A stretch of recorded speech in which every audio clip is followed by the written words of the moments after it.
Here we go. We have a question XOR linked list. So this is the problem description. The problem description is just useless. Then we have the note. The note is also useless. The title is itself makes no sense. We have this description. This description is the important stuff only. We have to complete the insert and get list function.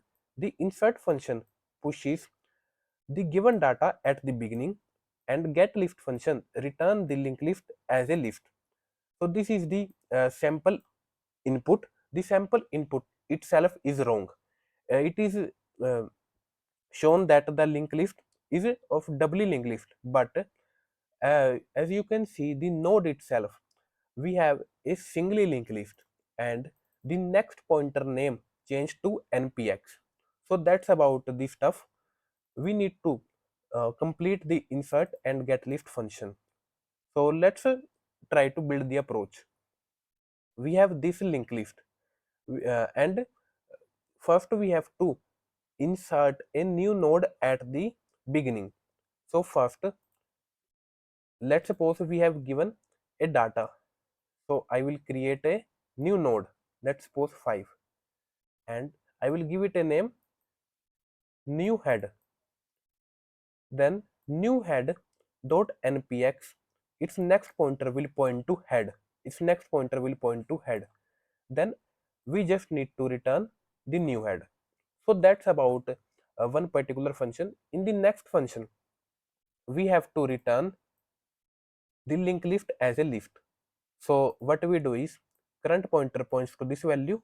We store this value in our list or our array list. Then current pointer moves to next node.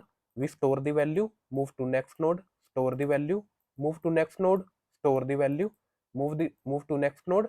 Current is null. So we need to return the array list. So that's about the second function. So let's try to code this. We have this insert function. First we create a separate node, then separate node dot next we will initialize to the input node, input linked list.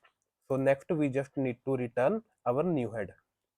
In our next function, first we initialize current pointer to the head node, then a separate array list which we want to return. While this condition holds, we store the value and move to the next node. Then we just need to return the array list. So let's give it a try, and let's talk about time and space complexity. In this function, the time complexity is constant and space complexity is constant.